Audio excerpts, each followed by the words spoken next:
আসসালামু আলাইকুম। আজকে আমরা ফাংশনের মৌলিক পর্যায় নিয়ে একটু কথাবার্তা বলবো।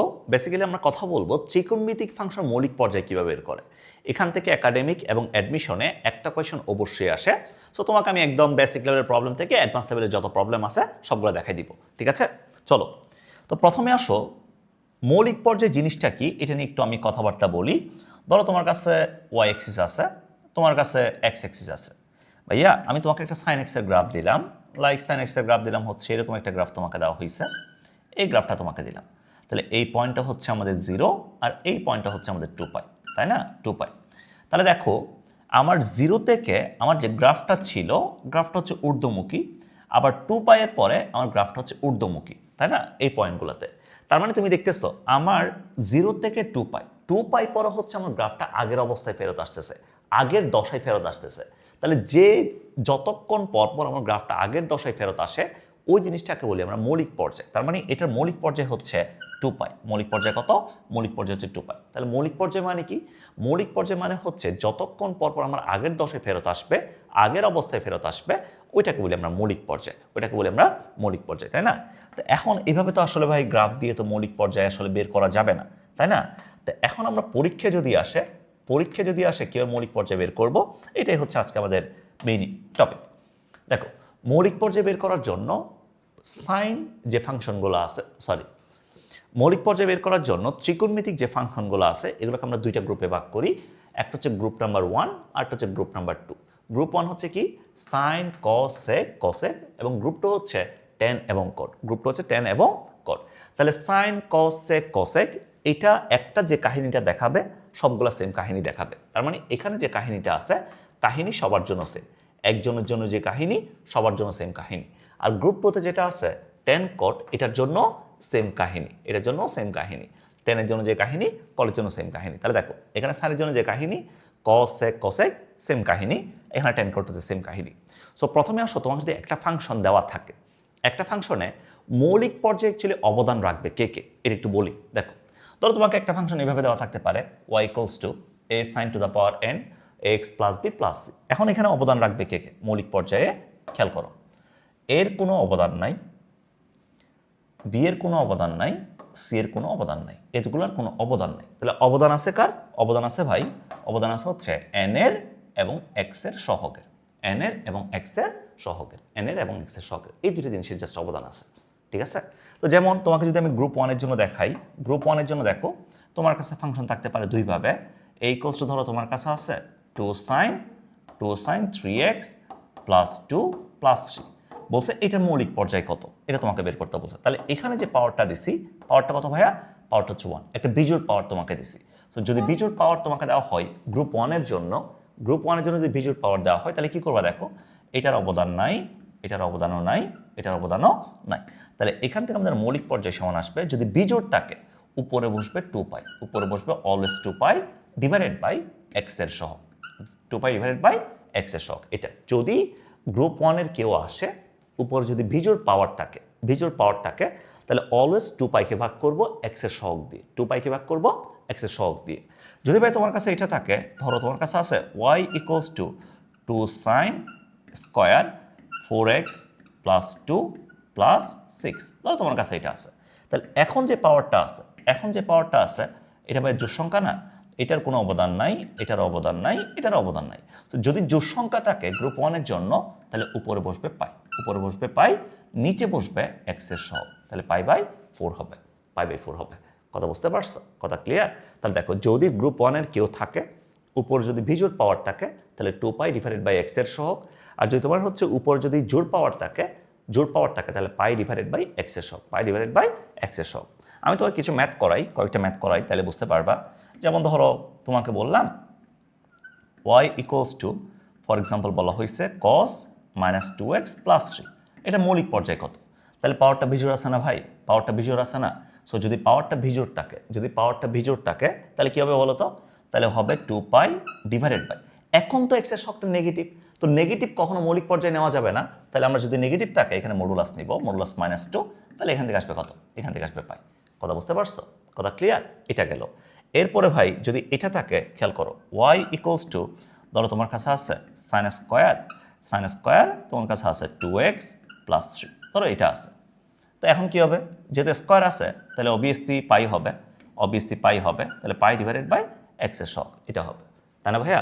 যদি তোমার কাছে এটা থাকে, ধরো তোমার কাছে যদি এটা থাকে ওয়াই ইকুয়ালস টু সেক তারপর হচ্ছে হাফ এক্স প্লাস 3, ধরো তোমার কাছে এটা আছে, এটা তো ভূমিকা রাখতেছে না, তাই না? তো এখন সেকের উপর পাওয়ার কি আছে, বিজোড় আছে, তো বিজোড় থাকলে 2 পাই ডিভাইডেড বাই এক্সের শখ কত, half divided by half equals to কত, 4 পাই। তাহলে এটা মৌলিক পর্যায়ে কত, এটা মৌলিক পর্যায়ে হচ্ছে 4 পাই। তাহলে তোমাকে যদি গ্রুপ 1-এর কোনো ফাংশন যদি দেয়, গ্রুপ 1-এর কোনো ফাংশন দিয়ে যদি মৌলিক পর্যায়ে জিজ্ঞেস করে, তা আশা করি বের করতে পারবা। জোড় পাওয়ার থাকলে পাই ডিভাইডেড বাই এক্সের শখ, আর যদি বিজোড় পাওয়ার থাকে 2 পাই ডিভাইডেড বাই এক্সের শখ, 2 পাই ডিভাইডেড বাই এক্সের শখ। কথা ক্লিয়ার?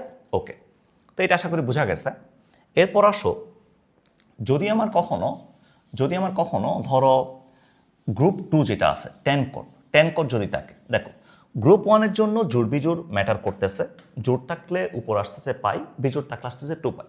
বাট গ্রুপ 2 এর জন্য জোড় বিজোড় ডাজেন্ট ম্যাটার, এটার জন্য জোড় বিজোড় ডাজেন্ট ম্যাটার, জোড় বিজোড় এটার জন্য ডাজেন্ট ম্যাটার, ঠিক আছে? এটাতে ম্যাটার করে না, জোড় বিজোড় ডাজেন্ট ম্যাটার, এটাতে ম্যাটার করে না, 10 কোটে এই জিনিসটা ম্যাটার করে না, ঠিক আছে? তাহলে কীভাবে বের করে এই জিনিসটা, যেমন তোমাকে একটা ধরো ফাংশন দিলাম y equals to 10 square 2x plus 3 plus 5, ধরো তোমাকে এটা দেওয়া হয়েছে, বলছে এটা মৌলিক পর্যায় কত, এটা তুমি বের করো মৌলিক পর্যায় কত। তাহলে এটার কোনো ভূমিকা নাই, দেখো যদি জোড় থাকুক বিজোড় থাকুক যাই থাকুক না কেন, উপরে অলওয়েজ বসবে পাই, উপরে অলওয়েজ পাই, নিচে বসবে এক্সের সহ, তাহলে পাই বাই 2, তাহলে কত আসবে, পাই বাই 2। যদি ভাই তোমাকে এটা দেওয়া হয় y equals to 2 cot minus 3x plus 2 plus 6, ধরো তোমাকে এটা দেওয়া হয়েছে, তাহলে এখানে 2 এর কোনো ভূমিকা নাই, 6 এর কোনো ভূমিকা নাই, তাহলে এখান পাওয়ারটা কি আছে, বিজোড় আছে, সো বিজোড় থাকলেও কত, বিজোড় থাকলেও পাই ডিভাইডেড বাই নিচে এক্সের সহগের মডুলাস, তাহলে পাই বাই 3, নেগেটিভ তো নেওয়া যাবে না, পজিটিভ নিতে হবে, পাই বাই 3 এটা হবে। তাহলে দেখো যদি কখনো আমার গ্রুপ 2 থাকে, গ্রুপ 2-র ক্ষেত্রে জোড় থাকুক বিজোড় থাকুক যাই থাকুক না কেন আমার অলওয়েজ উপরে কত, অলওয়েজ উপরে হচ্ছে পাই আর নিচে হচ্ছে এক্সের সহগ, উপরে অলওয়েজ পাই নিচে হচ্ছে এক্সের সহগ, উপরে অলওয়েজ পাই নিচে এক্সের সহগ, কথা বুঝতে পারছো? তো এটা হচ্ছে আমরা গ্রুপ 2 এর জন্য বের করবো এইভাবে। ওকে, এইবার আসো, সো এগুলো ছিল খুবই বেসিক্যাল প্রবলেম, মৌলিক পর্যায়ের কিছু অ্যাডভান্স প্রবলেম আছে, অ্যাডভান্স প্রবলেমগুলো আমি চেহারা একটু দেখাই তোমাকে, তাহলে তুমি বুঝতে পারবা অ্যাডভান্স প্রবলেমগুলো আসলে এখান থেকে কীভাবে আসে। ঠিক আছে, দেখো অ্যাডভান্স প্রবলেমগুলো কীভাবে হয়। ধরো তোমাকে এখন একটা ফাংশন দেওয়া হয়েছে হচ্ছে এই টাইপের, ধরো তোমাকে একটা ফাংশন দিলাম কাইন্ড অফ এরকম sin 2x into 10x, sin 2x into 10x, এটা মৌলিক পর্যায় কত এটা তোমাকে বের করতে বলা হয়েছে, sin 2x ইন্টু 10x এর মৌলিক পর্যায় কত এটা তোমাকে বের করতে বললাম। তাহলে চিন্তা করো, যদি একাধিক ফাংশন যদি আমার কাছে কখনো গুণ আকারে থাকে, যদি বলে এদের মৌলিক পর্যায় বের করো, তাহলে কেমনে বের করবো ভাইয়া? sin 2x এর মৌলিক পর্যায় কত, sin 2x এর মৌলিক পর্যায় হচ্ছে, দেখো sin 2x এর মৌলিক পর্যায় কত, পাওয়ারটা বিজোড় না, তাহলে 2 পাই ডিভাইডেড বাই কত, 2 পাই ডিভাইডেড বাই 2, তাহলে এখান থেকে আসবে পাই আসবে। আর 10x এর মৌলিক পর্যায় কত, পাওয়ারটা জোড় থাকুক বিজোড় থাকুক পাই ডিভাইডেড বাই x এর সব, তাহলে পাই আসবে, তাই না? সো একাধিক ফাংশন যদি কখনো গুণ আকারে থাকে, তাহলে তুমি যেটা করবা উপরে নিবা লসাগু, যতজন থাকবে তাদের লসাগু, নিচে থাকবে গসাগু, উপরে যাবে লসাগু নিচে যাবে গসাগু। তাহলে উপরে কত আছে, পাই আছে, নিচে 1, নিচে কত 1, উপরে পাই আছে নিচে 1 আছে, তাহলে ভাইয়া উপরে আসবে পাই, দুইটা লসাগু কত, পাই আসবে আর নিচে 1 আসবে, তাহলে এই দুজন মিলে আমার কাছে মৌলিক পর্যায়ে আসবে পাই, মৌলিক পর্যায়ে আসবে কত, পাই, উপরে লসাগু নিচে গসাগু, উপরে লসাগু নিচে গসাগু, ঠিক আছে? এরপরে ভাই আরেকটা দেখাই, ধরো তোমাকে যদি এই প্রবলেমটা দেওয়া হয়, ধরো তোমাকে বললাম, এখন তোমাকে হচ্ছে এই প্রবলেমটা বলা হয়েছে, তোমাকে বললাম tan 2x আর হচ্ছে cos 2x, ভাইয়া এদের মৌলিক পর্যায় কত এটা তোমাকে বলা হয়েছে। তাহলে তুমি চিন্তা করো tan 2x এর মৌলিক পর্যায় কত, পাই বাই 2, তাই না ভাইয়া? এরপর হচ্ছে cos 2x এর মৌলিক পর্যায় কত, এটা হচ্ছে 2 পাই বাই 2, রাইট?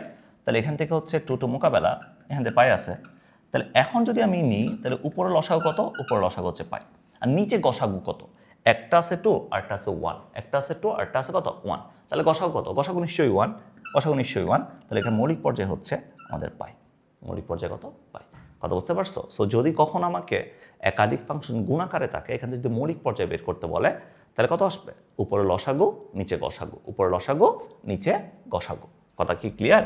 কথা কি বুঝতে পেরেছো ভাইয়া? আচ্ছা, যদি তোমাকে এটা দেয়, খেয়াল করো, যদি তোমাকে এটা দেয়, ধরো তোমাকে বললাম 10x/3 cos 3x, cos 3x এর মৌলিক পর্যায় কত, এটা তোমাকে বের করতে বললাম। তাহলে কত হবে বল, একটু বলো এখান থেকে কত হবে, এটা বের করতে পারবা? দেখি তোমরা এটা কমেন্ট করে জানাইও, এটা কত হবে, এটা মৌলিক পর্যায় কত হবে একটু কমেন্টে জানাইও, ঠিক আছে? একটু কমেন্টে জানাইও।